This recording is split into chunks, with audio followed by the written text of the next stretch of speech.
What's happening, YouTube? Top Hat Guy here, and what's happening today is the very first episode of the Top Hat Guy show. I know, long waited. I know. It's taking a while to get this out, but it is dropping now. It's happening right now. You're seeing it. So, it's gonna be kind of shorter than usual. I had a lot packed, and I'm still gonna post these, and so you can stay updated on other news other than these segments. But today we're just gonna cover the science segment and the political segment. So it's still gonna be very exciting today. So stick with me. And first up is biology. All right. So the news in biology today is insane, honestly. I mean, listen to this, y'all. So genetic engineers have genetically engineered lab mice with key traits of the woolly mammoth. Yeah, the extinct animal from way back in. I don't know. I'm not a paleontologist, a paleontologist, so I don't even know what era they were in exactly. But I'll tell you what, it was a long ass time ago, and we are this much closer to having woolly mammoth pets in our backyards. You know, rednecks would love that. I know I would love that. So, yes, we still have dozens of traits to still, try to, test out, and it's gonna take a while, I'm sure. But I mean, honestly, there's been dozens of movies and books about this idea of just genetically splicing, and I mean, that's pretty close to Jurassic Park, if you ask me. But you know what? If it's possible, it also leads the possibility for other extinct animals or low populated animals to ensure they don't go extinct. So I mean, I like the concept here, y'all.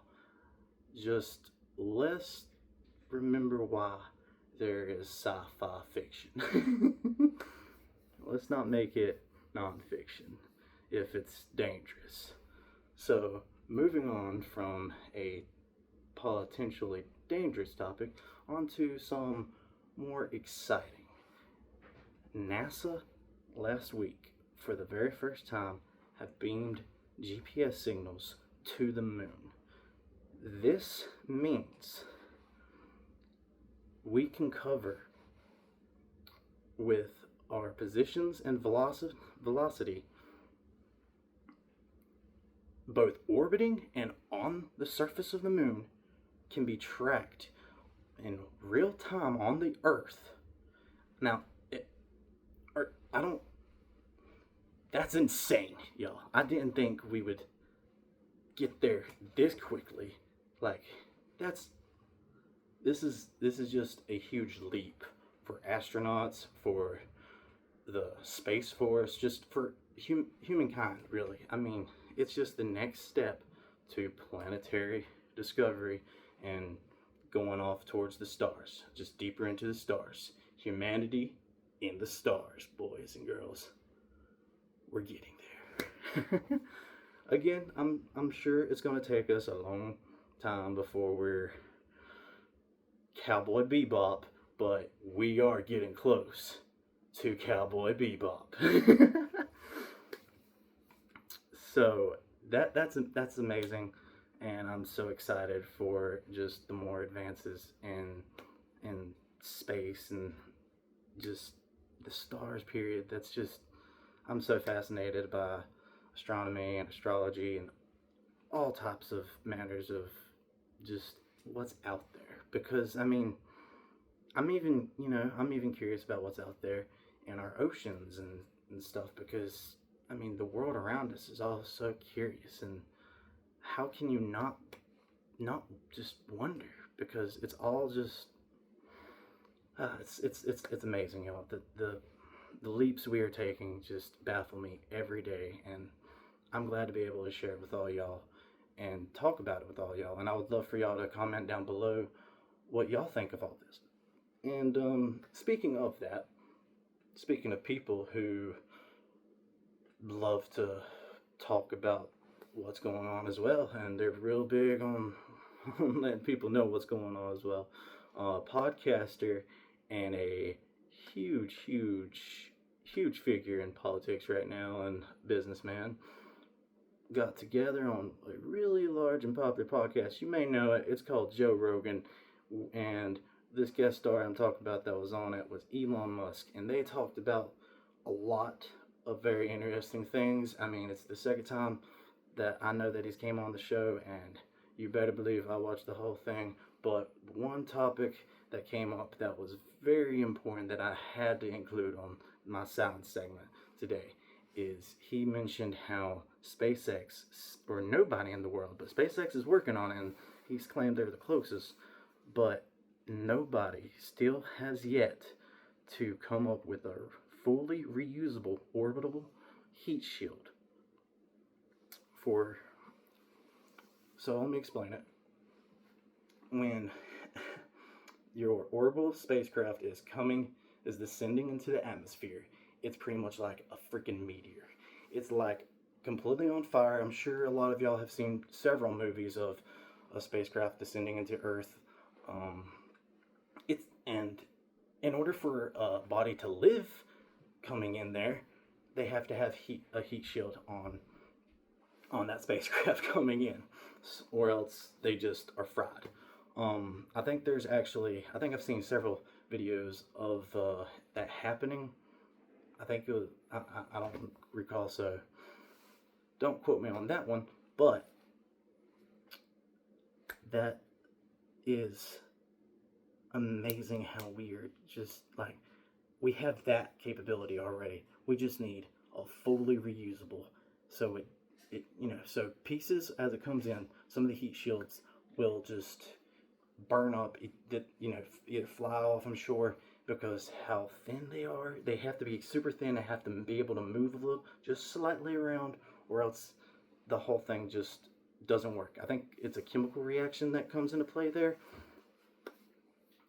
But yes, so any scientist, any rocket scientist, or anyone who just wants to show the world and get a name for themselves, go out and research how to completely build and customize a fully reusable orbital heat shield and prove those people wrong, or just help us out to help further advance humanity. We would appreciate it, and thank you.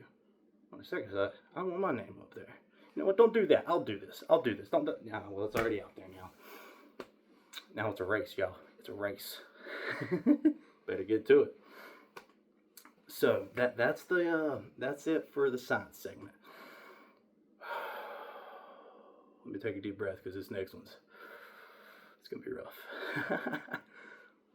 All right. For what everyone's probably been waiting for in this video, what everyone watches the news for the most part, most popular segment, also the most controversial segment, the political segment. And well, a lot has happened in the past couple of weeks. So Trump met with the let's start here. Trump had a meeting with President Zelensky in the Oval Office in discussion for the rare mineral deal in Ukraine.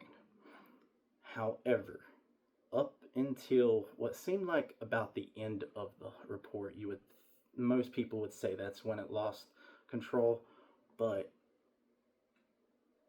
as I watched it, I feel like tension was just through the whole thing could be sliced, but I don't know if that was the media or if that's because I've watched it multiple times. It's a curious thing. That one's on is a curious thing.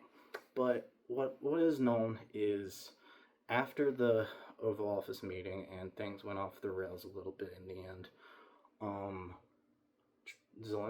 President Zelensky was asked to leave the White House shortly after, and as far as I know, no rare mineral deal was made that day. And I also believe no mineral deal has still been struck yet. However, Zelensky was still kind enough to come on to Fox News afterwards, and I think that shows amazing character on his own to have such a bad fallout happen and still be willing to come on a very popular and kind of politically leaning news station that definitely I wouldn't say favors Trump, but is known to lean Republican for sure. Um, and that just I think that on its own is something to at least respect. I do. I respect that. I don't agree with Zelensky on everything, but I mean I also don't agree with Trump on everything. I don't agree on both of them with a lot of things that they think, but I do show respect where respect is due, and I have to respect that. As far as I know, he didn't thank us, or he didn't. No, he did thank us. He didn't apologize. He thanked us. He thanked America specifically, like the people of America specifically. Um, but he didn't apologize. Instead, he said he didn't feel like there was anything to apologize for. There is certain things that should be said that shouldn't be said and should be said in front of the media. And he felt certain things in this topic should be resolved between him and President Trump. And I mean, that's his choice to make. So I understand that since it's his, I guess, apology they are. I don't really know what everyone's wanting from Zelensky other than the the peace treat the rare mineral deal and the peace treaty or a ceasefire and just peace to the war. I understand this. I mean, I want peace to that war. I'm definitely not pro-war because I'm definitely not pro-military war complex. But that's a whole other video. Mr. Beat, though, if you want to collab with me on a military video... Anyways. I know he did a military war complex video is why I said that. It was amazing, by the way. Moving on, though. All I know for President Zelensky and Trump is they are to meet on Tuesday in Saudi Arabia, and that's all the information I have. I don't know what that meeting's gonna consist of.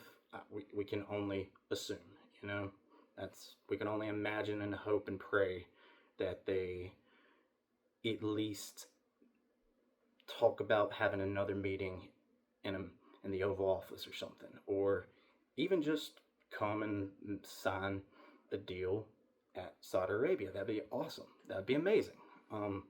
But like I said, we can only hope and dream and wish. We can only assume and hope, and that's it.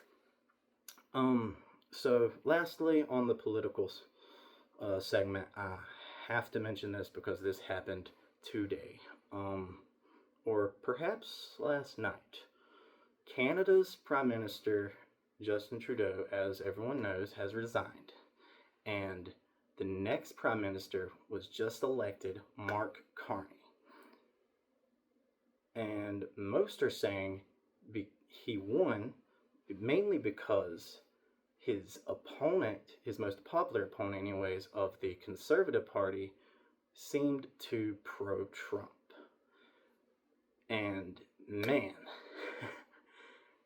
in Canada, with talks of annexing Canada for USA's 51st state and all those comments that Trump has said and stuff, and multiple people I imagine have said and joked about by now, I can see how that affected the Conservative Party if he seemed that way.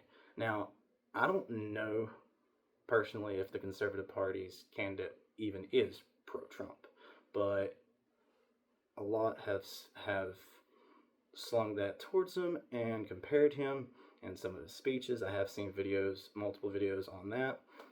And either way, it seems like that is possibly what made the Conservative Party this time lose and the Liberal Party to win with Mark Carney. So, yes, that's all for today. I hope it wasn't too bad. I know politics can be really rough to talk about, and I appreciate for those who have stuck around the video this long that you did. If you liked what if I helped keep you informed and you liked what you saw, leave a like and comment and subscribe.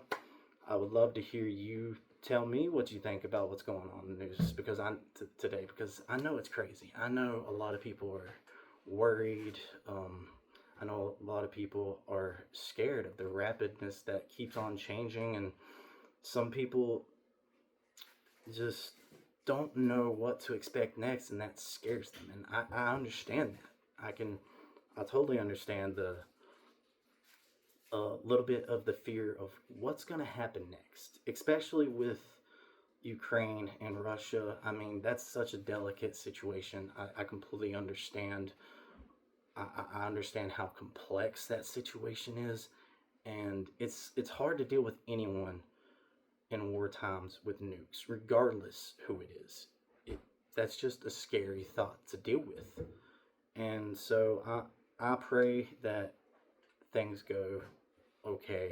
I definitely don't want to live in a Fallout universe, and I know there's plenty of other people who don't either. Most of us don't, I'm sure. There might be some crazy people out there who's like, you know what, I could survive in a Fallout universe, but regardless if you can or not, you shouldn't want to, okay? So anyways, thanks. That's the first episode of the Top Hat Guy Show. Thank you for joining me. See you next time.